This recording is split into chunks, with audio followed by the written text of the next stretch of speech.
반갑습니다. 메가스터디 입시전략연구소 이도경입니다. 자, 오늘은 2026학년도 수시지원전략 중앙대 편 살펴보도록 하겠습니다.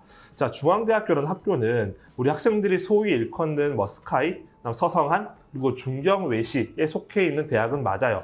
근데 지금 학생들의 선호도나 어떤 이미지, 위상들은 좀 더 상위권 대학에 가까워지는 그런 느낌들이 있어요. 실제 경쟁률도 좀 높은 편이기도 하고, 또 하나는 학생부 종합전형에서 이제 특목고 자사고 학생을 타겟으로 한 그런 전형도 운영을 하고 있는 그런 대학이죠. 그래서 오늘 2025학년도 입시 결과와 26학년도 지원 전략에 대해서 좀 설명드려 보도록 하겠습니다.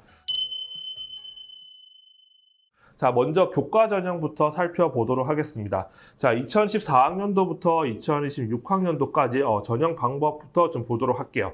자, 먼저 전형 방법은 큰 변화가 없습니다. 교과 90에 출결 10%인데 출결 10%는 대부분의 학생들이 문제가 없을 것이기 때문에 사실상 교과 100%로 보셔도 되고요.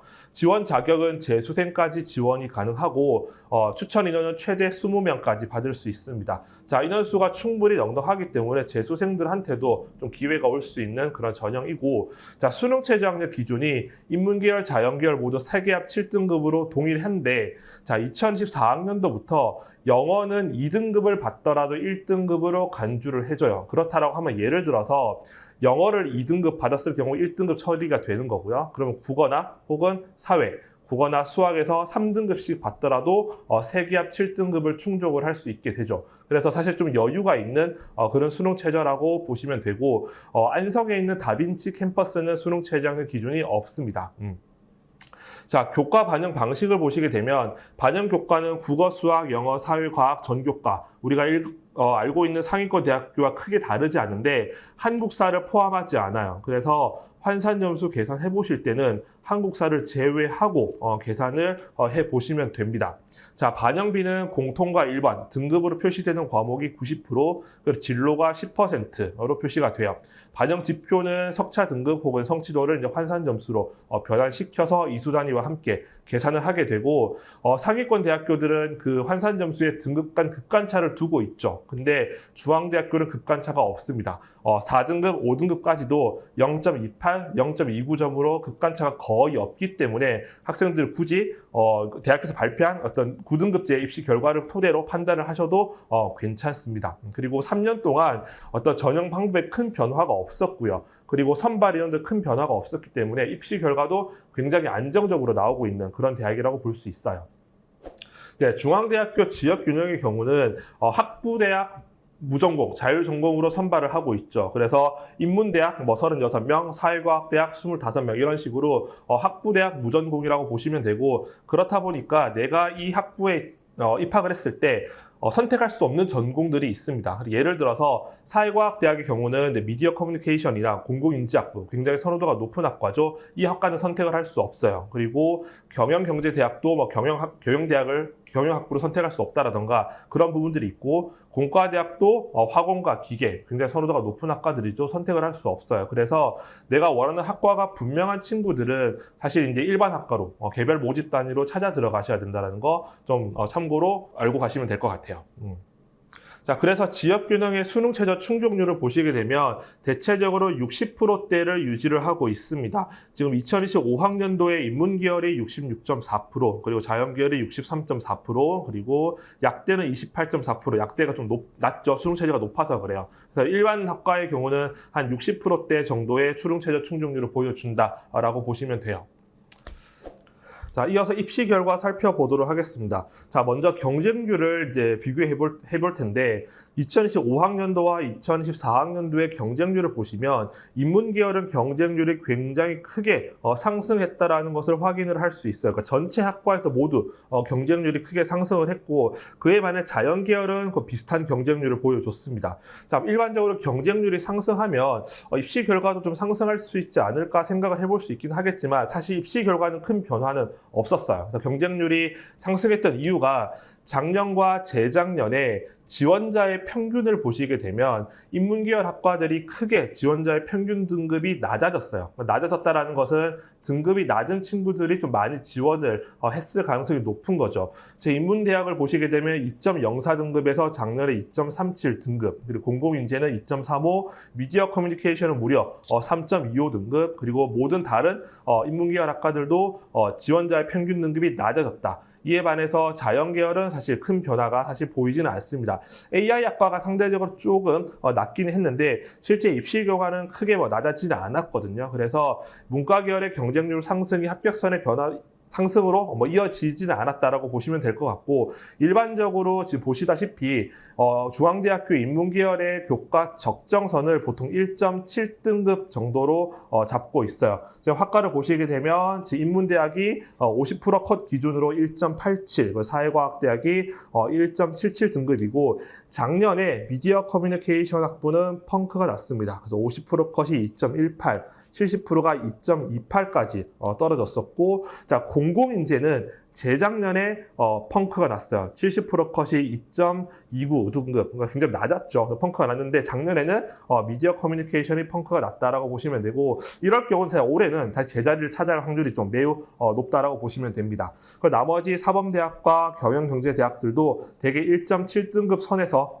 합격선이 형성이 되고 있습니다. 자, 자연계열로 넘어가 보시게 되면 먼저 생명공학, 예술공학, 공과는 서울 캠퍼스가 아니고 안성에 있는 다비치 캠퍼스예요. 그래서 입결이 좀 낮게 형성이 되는 거고, 서울 캠퍼스 기준으로 보시게 되면 대개 1.6등급 이내에서 50% 컷이 형성이 되고 있어요. 그래서 중앙대학교 원서를 쓰는 친구들은 인문계열 친구들은 1.7, 자연계열은 1.6등급 정도를 적정선으로 잡아보시면 될 것 같아요. 자, 이게 올해 크게 변화가 할 거냐라고 봤을 때 먼저 상위권 대학교, 그러니까 중앙대학교보다 윗대학이죠. 그러니까 스카이 서성안에서의 변화가 크게 없어요. 그리고 학생들의 선호도상 중앙대학교 윗대학을 붙으면 다 윗대학을 갑니다. 사실 순서대로 내려오는 대학이기 때문에 입결이 크게 변화할 것 같지는 않다. 다만 올해 고3 학생 수가 좀 늘어난 부분들 때문에 조금 합격선이 좀 타이트하게 형성될 가능성이 있다 정도로 이해를 해주시면 좋을 것 같아요. 자, 만약에 중앙대학교를 약간 소신, 추가 합격 정도로 생각하고 원서를 쓰신다라고 하면 인문계열 한 1.8, 그리고 자연계열 한 1.7등급 정도로 생각을 하시면 되고, 충원율은 좀 충분히 도는 학교예요. 말씀드렸지만 윗대학으로 충분히 빠져나갈 수 있기 때문에 충원율은 충분히 돌지만 어쨌든 100% 장담을 할 수 없기 때문에 1.8, 1.7등급은 약간 소신 정도로 생각을 하고 지원을 하시면 될 것 같습니다. 자, 이어서 학생부 종합전형 살펴보도록 하겠습니다. 중앙대학교는 학생부 종합전형을 융합형 그리고 탐구형 두 개로 선발을 하고 있죠. 자, 전형명만 들어보면 탐구형은 자사고 특목고가 좀 유리할 것 같고, 특목고를 위한 전형인 것 같고, 일반고 학생들은 융합형으로 원서를 써야 될 것 같다라고 느낌이 드실 것 같아요. 자, 그런데 중앙대학교가 이 두 전형의 전형 방법을 계속해서 좀 변화시켜 왔었어요. 지금 2014학년도의 경우는 융합형에서 면접이 있었고 탐구형은 면접이 없었습니다. 근데 작년에는 융합형에 면접을 없앴고 탐구형에서 면접을 실시를 했었고요. 올해는 작년과 동일하게 융합형의 경우는 서류 100%, 그리고 탐구형은 단계별 평가로 2단계에서 면접을 실시를 하게 됩니다. 자, 그 두 전형의 차이는 그 평가 요소에서 확인할 수 있는데, 먼저 융합형의 경우는 학업 역량이 50%, 그리고 진로가 30%, 공동체 역량이 20%로 평가를 해요. 자, 탐구형의 경우는 이제 반대로 진로 역량이 50%로 가장 높고요. 그 다음에 학업 역량, 그리고 공동체 역량은 10%로 평가를 하고 있습니다. 자, 평가 요소를 살펴보시게 되면, 지금 먼저 융합형부터 보시게 되면, 융합형은 학업 역량에서 학업 성취도 부분, 그리고 진로 역량에서 진로 탐색, 활동과 경험 부분을 중점적으로 평가를 한다라고 되어 있어요. 자, 먼저 학업 성취도를 보시게 되면 고교 교육 과정에서 이수한 교과목의 성취 수준이나 학업 발전의 정도, 밑에 하단에 있는 세부 평가 내용을 읽어보시게 되면 전체적으로 성적을 평가하겠구나. 그래서 전체적인 교과 성적이 괜찮은지를 좀 평가한다라고 보시면 되고, 자, 진로 역량 밑에 있는 진로 탐색 활동과 경험을 보시게 되면 우리 학과에서 공부할 준비가 충분히 되어 있는지, 참여 혹은 진로에 대한 탐색 정도를 중점적으로 평가한다라고 볼 수 있어요. 자, 반대로 탐구형의 경우는 학업 역량에서 탐구력을 좀 중점적으로 평가해요. 자, 여기에서 탐구력은 이렇게 이해를 하시면 돼요. 지금 당장 전공 수업을 듣더라도 따라갈 만큼 준비가 되어 있는지, 그리고 비교과 활동으로 따진다라고 하면 어떤 구체적인 성과를 낸 경험이 있는지 정도를 평가한다고 보시면 되고요. 진로 역량에서 보시게 되면 전공 관련 교과 이수 노력, 그리고 전공 관련 교과 성취도, 즉 이야기하면 고급 수학, 고급 물리학 그런 것들 있죠. 생명과학 실험 이런 심화 과목들을 이수를 했는지, 그리고 해당 교과들의 성적이 우수한지 정도를 평가한다라고 보시면 돼요. 이러한 평가 요소는 이제 고교 유형별 합격자 비율에서 바로 확인이 돼요. 자, 2015학년도에 융합형 인재의 고교 유형별 합격자 비율을 보시게 되면 일반고와 자공고 학생의 비율이 83%로 굉장히 높습니다. 그렇죠? 그리고 자사고, 외고, 과고, 영재고는 10% 이하로 좀 소수 합격을 했고, 탐구형으로 넘어가시게 되면 일반고와 자공고의 비율이 50%가 채 되지 않아요. 여기는 외고, 국제고, 자사고, 과고, 영재고의 비율이 크게 증가한다라는 걸 확인을 할 수 있습니다. 자, 여기까지는 우리가 익히 알고 있는 두 전형의 차이가 선명하죠. 그런데 중앙대학교를 모집 단위별로 좀 뜯어봐야 돼요. 지금부터 그 이야기를 해보도록 할 텐데, 자, 먼저 이 표를 보시게 되면, 자, 인문계열 학과입니다. 자, 인문계열 학과에서 융합형과 탐구형으로 둘 다 선발하지 않는 학과들이 있어요. 그러니까 예를 들어서 어문계열에 있는 유럽 문화학부나 그리고 아시아 문화학부를 보시게 되면 독일어, 프랑스, 러시아, 일본어, 중국어는 모두 탐구형으로만 선발을 하고 있죠. 그리고 철학과 역사학과는 탐구형이 아닌 융합형으로만 선발을 하고 있고요. 정치국제학과는 반대로 탐구형으로만 선발하고, 문헌정보, 사회학과는 이제 융합형으로만 선발하고 이렇게 달라요. 그렇다라고 하면 예를 들어서 일반고 학생 입장에서는 철학과와 역사학과는 융합형이니까 일반고 학생이 굉장히 유리할 거야 라고 생각을 할 수 있는데, 외고, 자사고, 국제고 학생 중에서 철학과나 역사학과가 너무 좋은 친구들은 그냥 이쪽으로 지원을 해야 돼요. 그러니까 사실상 전형은 구분이 되어 있지만 그 모집단에 모이는 친구들은 사실 일반고, 자사고, 특목고, 외고, 국제고가 다 섞여 있을 수밖에 없다라는 게 첫 번째 포인트고, 자, 두 번째는 입시 결과도 사실 좀 다릅니다. 예를 들어서 자, 인문계열 학과를 보시게 되면 유럽 문화학부와 아시아 문화학부, 그리고 영어 영문학과는 50% 컷, 70% 컷 평균이 모두 3등급을 벗어나요. 그렇다면 이 모집 단위에서는 대부분 다 외고나 국제고 학생들이 많이 합격을 했겠다라는 걸 추정이 가능하죠. 그리고 또 그런 학과들이, 비슷한 학과들이 있어요. 예를 들어서 정치국제학과, 그리고 하단에 있는 국제물류학과, 그리고 글로벌 금융학과를 보시게 되면 융합형의 입시 결과가 3등급 밖을 벗어나고 있어요. 그렇다면 여기는 융합형이지만 외고나 국제고 학생들이 다수 합격을 했겠구나라는 게 추정이 가능하죠. 그래서 모집 단위별로 외고, 국제고 학생들이 강세를 보일 수 있는 학과들이 분명히 있다. 이런 학과들은 융합형, 탐구형 구분이 사실 의미가 없어진다라고 볼 수 있는 거죠. 자, 이에 반해서 사회과학 계열 그리고 상경 계열은 융합형과 탐구형의 어떤 입결 차이가 뚜렷하게 납니다. 누가 보더라도 융합형은 일반고 학생들이 좀 많이 합격을 했겠구나. 탐구형은 대부분 다 외고나 국제고 학생들이겠구나를 확인을 할 수 있는 거죠. 그래서 이 부분 꼭 확인을 하셔야 된다는 점 말씀드릴게요. 자, 중앙대학교 자연계열을 지원하던 친구들은 경쟁률을 좀 확인해 보셔야 돼요. 그러니까 경쟁률이 굉장히 높은 학교거든요. 지금 2024와 2025학년도를 보시게 되면 화공이 작년에 41.4대 1, 기계공학이 30.4대 1, 대부분의 학과들이 30대 1을 가볍게 넘어가고 있고 2024학년도도 거의 30대 1에 육박하는 경쟁률을 보여줬고요. 생명과학을 보시게 되면 작년에 탐구형으로만 선발했을 때 41.9대 1이었는데 2024학년도에는 융합형과 탐구형을 구분해서 선발했었거든요. 그때 융합형의 경쟁률이 90대 1이었어요. 물론 그때는 융합형의 면접이 있었기 때문에 수시 납치가 되지 않기 때문에 학생들이 더 적극적으로 지원했을 수도 있는데, 그때 면접이 없었던 탐구형의 경쟁률도 거의 60대 1에 육박을 했어요. 그래서 기본적으로 중앙대학교 자연계열은 경쟁률이 굉장히 높다라는 것 좀 먼저 인지를 하셔야 되고, 자, 그 이유를 보시게 되면 첫 번째는 중앙대학교 자연계열의 모집 단위가 많지가 않아요. 지금 이 표를 보시게 되면 제가 올해 자연계열로 선발하는 모든 모집 단위를 가져왔어요. 그렇게 보시게 되면 공대 기준으로 보면 화학공학, 기계, 전자전기, 융합, 소프트웨어, 건축, 토목, 즉 분야별로 한 개 학과들 정도만 있어요. 그 위에 있는 한양대학교를 보시게 되면 한양대학교는 화학공학 관련된 비슷한 계열로 화공, 신소재, 에너지, 원자력 이렇게 있고요. 전자의 경우도 전자공학, 전기공학, 바이오메디컬 등등등 굉장히 많은 학과들이 있습니다.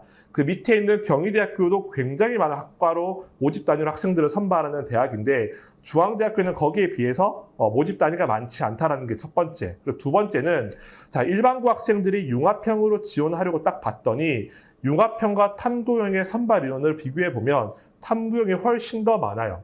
올해 기준으로 융합형이 85명, 그리고 탐구형은 무려 182명이죠. 작년에도 82명에 161명, 재작년에는 114명에 145명으로 일반고 학생들이 중대를 쓰기에는 너무 선발이 적어서 또 부담이 되는 부분도 있어요. 그런 부분도 있고요. 자, 마지막은 중경외시라고 하는 그 라인들의 대학들의 특성에 있어요. 자, 먼저 인문계열 학생들의 경우는 예를 들어서 중앙대학교, 경희대학교, 한국외대를 동시에 고려할 수 있습니다. 경희대학교라는 학교도 굉장히 좋은 학교고요. 그리고 외대의 경우는 국제계열이나 이쪽 계열은 굉장히 좋은 학교죠. 그리고 아웃풋이 너무나 좋은 학교이기 때문에 학생들의 선호도도 굉장히 높아요.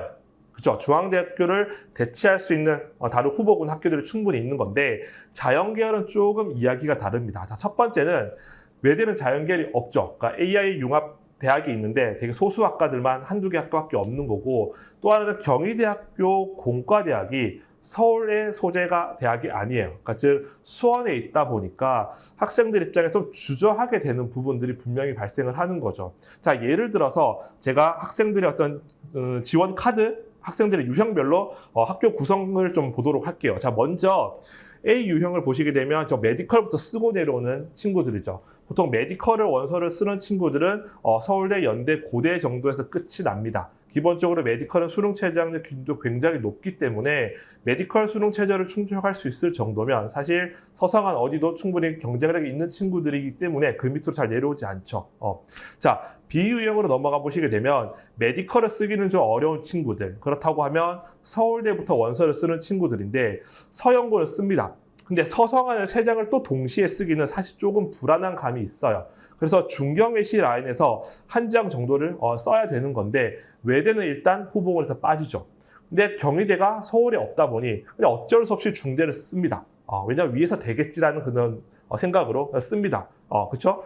자, C 유형으로 내려오시게 되면 고대 정도를 쓰고 서성한에서 한 2장 정도를 쓰고 또 마찬가지로 중대는 쓰는데 경희대가 좀 고민이 또 돼요. 그렇죠? 그 친구들은 보통 시립대를 쓰거나 건대까지 내려 쓰기도 해요. 그래서 시립대도 자연계열의 의외로 경쟁률이 굉장히 높습니다. 이렇게 원서를 쓰는 거죠. 자, 마지막 D 유형으로 넘어오시게 되면 이 친구들은 서성한까지는 힘든 친구들. 그렇다고 하면 건국대, 동국대, 홍대 그 밑 대학부터 쓰는 친구들. 그렇다면 중대는 써보고 싶어요. 이 친구들은 경희대 당연히 씁니다.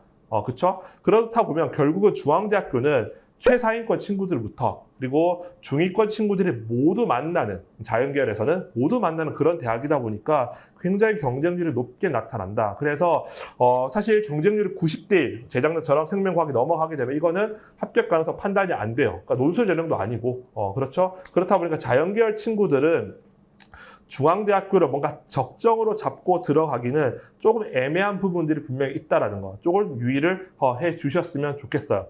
자, 그래서 실제 중대를 합격하는 친구들의 어떤 내신 성적이나 비교과 활동은 고대부터 동국대, 홍익대, 숭실대 정도까지 모든 친구들이 다 어우러진다라고 보시면 될 것 같습니다. 자, 그래서 중앙대학교 2026학년도 이제 교과 전형과 종합 전형에 대해서 살펴봤습니다. 자, 먼저 교과 전형의 경우는 적정 등급이 인문계열은 한 1.7 그리고 자연계열은 1.6등급 정도로 판단을 하시면 되고, 자, 소신으로 쓰고 싶다라고 한다면 인문계열은 1.8 자연계열은 1.7등급 정도로 생각을 하시면 됩니다. 자, 그리고 지원 자격이 재수생까지 지원이 가능하고 최대 20명으로 많습니다. 그렇기 때문에 재수생들 중에서 관심이 있다라고 한다면 반드시 학교에 좀 확인을 하셔서 뭐 카드를 받을 수 있다면 받아서 지원하는 것 고려해봤으면 좋겠다. 그리고 한국사 반영하지 않는 점, 그리고 한산점수에 급간차가 없다라는 점, 요거 기억해 주시면 될 것 같고요. 학생부 종합전형의 경우는 먼저 인문계열 학생들, 어문계열, 영어를 포함해서 어문계열을 일단 피해라. 외국 국제고 학생들이 워낙 강세다라는 것. 그리고 두 번째로 일반 학과들 중에서 아까 말씀드렸지만 글로벌, 금융, 혹은 이제 국제무역 등등 외국 국제고 학생들이 강세를 보일 수 있는 그런 학과들이 있기 때문에 그 학과들은 융합형과 탐구형 딱히 구분 지으면 안 된다. 구분 짓지 않으셨으면 좋겠다라는 점 말씀드리고요. 자, 자연계열의 경우는 융합형과 탐구형의 어떤 목적에 맞게 입결은 잘 형성이 되는 편입니다. 다만 자연계열은 경쟁률이 높다. 그래서 원서 접수가 시작이 되면 중앙대학교 자연계열 경쟁률을 치솟을 거예요. 내가 그게 더 부담스럽다라고 한다면 사실 중앙대학교를 피해서 다른 학교를 원서를 써야 되는 것이고 나는 중앙대학교를 쓸 수밖에 없다. 그리고 꼭 쓰겠다라고 한다면 그냥 원서를 쓰셔야 된다. 경쟁률 기본적으로 높다라는 것 기억을 해주시면 될 것 같습니다.